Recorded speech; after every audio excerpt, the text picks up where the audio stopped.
Hey, Jeff Ritter from Essex Parts here. Today we are going to be looking at several of the Pro5000R Radi-CAL calipers from AP Racing.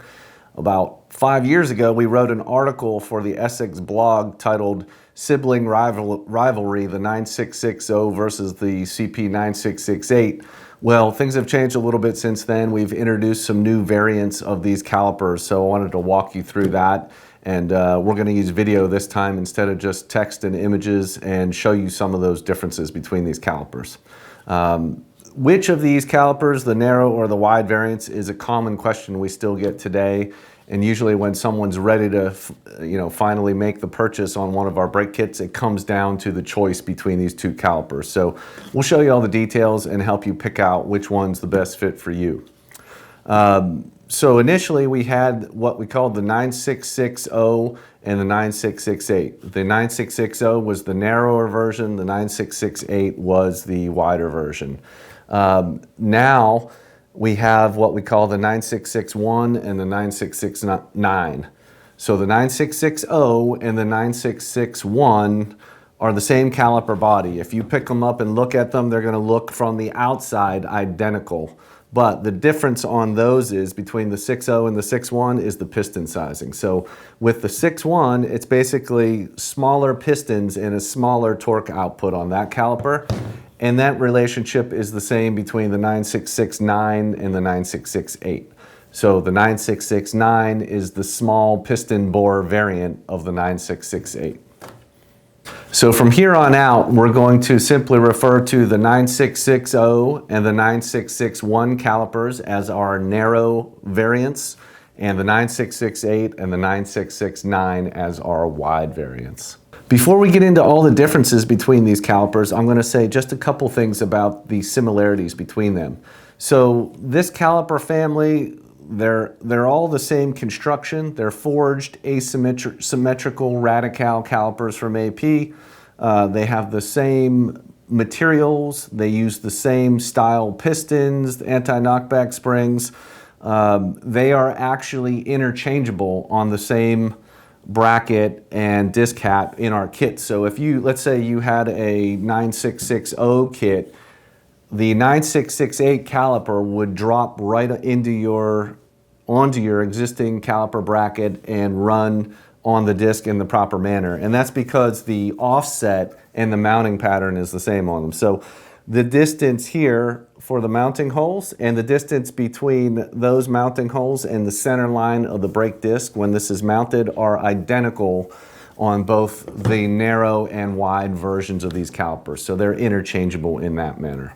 Okay, the first obvious difference between these two calipers, the narrow and the wide, is the physical width of the caliper. So when you hold these calipers up next to each other, the 9668 and 9669 are about 14 millimeters further extending towards the wheel spokes, and on the inside it would be about 11 millimeters wider. So both halves of the caliper are slightly wider than those of the 60 and the 61. So the wider caliper, what does that mean in terms of real world impact? The big thing is going to be, will it fit inside your wheels? So we see with a lot of platforms, a lot of the BMWs, earlier Corvettes, that sort of thing, the narrow versions of the Pro5000R are more likely to fit stock wheels without a spacer. With the 9668, sometimes you're going to be more likely to need either a wheel spacer or an aftermarket wheel that's explicitly designed for a big brake kit. Something like a Forge Line, an Apex wheel, a Titan 7, something where they've taken brake caliper clearance into account during the design process. So we see that a lot. That said, it's going to vary by platform. For example, a C7 Z06, C8 Z06, these chassis, they can fit the wider Pro5000Rs behind the stock wheel without any type of wheel spacer. So it's really going to come down to your particular car, what type of wheels you're running. So it's very important that you check your wheel fitment, and we have downloadable wheel templates for every brake kit we offer, where you can print those out and put them inside the wheel you're going to be running, and then you'll know for certain before you make a choice will the 9668 and 9669 clear, or will the narrower versions clear? One of the other differences between the wide and narrow is the unsprung weight, or well, just the weight of the calipers themselves and that impact on your car. The narrower Pro 5000Rs, these weigh 6.1 pounds, which is extremely lightweight. For reference, a 6-piston OEM caliper on a popular Porsche, Corvette, Camaro, any of those, BMW, they're more in the 10-pound range. So you're already, you're saving a lot of weight by going with an AP Radi-CAL. The wider versions, the 6.8 and the 6.9, they weigh 6.9 pounds. So there is a very small weight penalty, but again, these are much, much lighter than an OEM caliper. So huge weight savings regardless of which way you go here. Now, in terms of the pads, the wider or thicker pads for the wider calipers, they weigh about 2 pounds more per set, or I shouldn't say per set, per caliper. So if you were going to run this caliper, you've got 6.9 versus 6.1 pounds per side, and then you've also got another 2 pounds of pad weights. So what's that, close to 3 pounds of pads and caliper per side. So a little bit of a weight penalty, but even with the wider one, you're always going to be considerably lighter than the OEM equipment.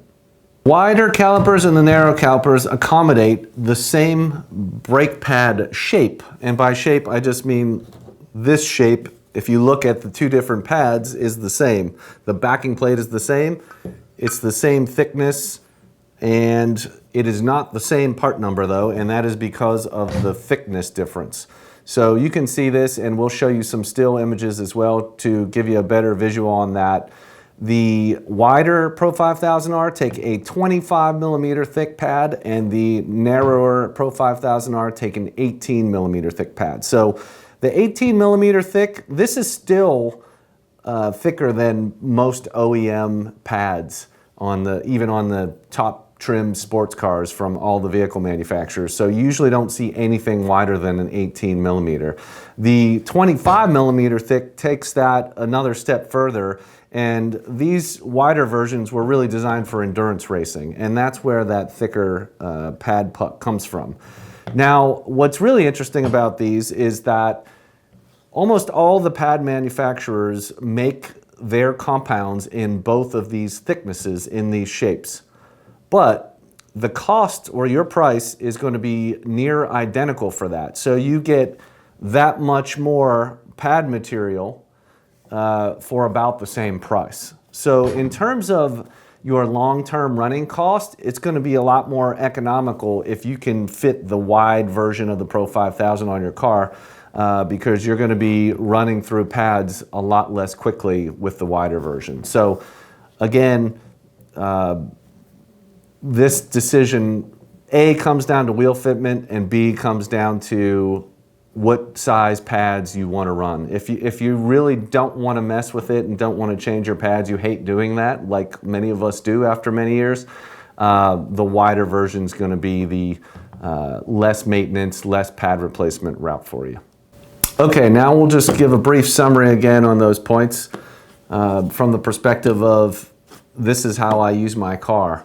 If you are someone who is endurance racing and you want the most durable pad in there that's going to need the least frequent changes, then the wider calipers are the right choice for you.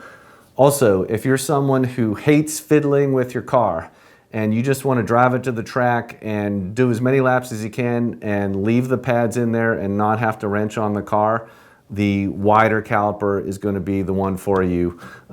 If you are concerned about long-term running costs, since the pads are so much thicker, they're going to need less frequent changing, and over time you're going to spend less on your pad swaps. The wider version's for you. Now, if you're someone who's out there every weekend and you're fighting for 1/100th of a second in a time trial and you're trying to remove every ounce of unsprung weight, then the narrower versions are going to be the ones for you. That's really the big advantage. Or if you have stock wheels and you test our wheel templates and you find that the wider versions will not fit behind your wheels, then the narrow version is going to be for you. So that kind of breaks it up on which one of these is going to be the right choice for you. Regardless of which way you go, you're going to win. Both of these calipers in either of their finish options, the ENP or the anodized, are fantastic. They're lighter, stiffer, and higher performing than pretty much anything else available to the enthusiast at any price. So you really can't lose. It just comes down to which is the better fit for your specific scenario.